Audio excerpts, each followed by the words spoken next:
La conférence du cœur de l'Asie s'est ouverte à Islamabad, la capitale pakistanaise, en présence notamment des représentants de l'Inde, de l'Afghanistan et de la Chine. Le thème de ces conférences, co-organisées par le Pakistan et l'Afghanistan, est l'amélioration de la coopération dans la lutte contre les menaces sécuritaires et la promotion de la connectivité dans la région du cœur de l'Asie. Les dirigeants afghans et pakistanais ont adopté des positions fermes sur l'avenir des relations afghanes. Cette réunion survient plusieurs mois après des négociations sans résultat entre le gouvernement afghan et les talibans.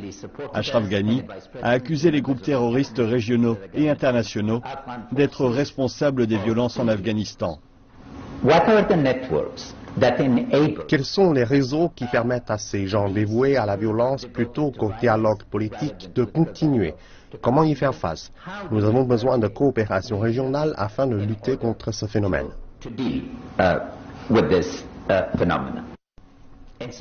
Les États-Unis ont appelé le Pakistan à user de son influence sur les talibans afghans pour faire avancer la réconciliation afghane.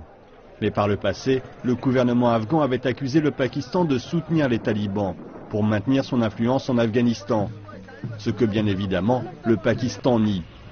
Le Premier ministre pakistanais Nawaz Sharif a souligné son engagement envers un processus de réconciliation dirigé par l'Afghanistan, ce qui suggérerait que les négociations entre le gouvernement afghan et les talibans soient accueillies par le Pakistan.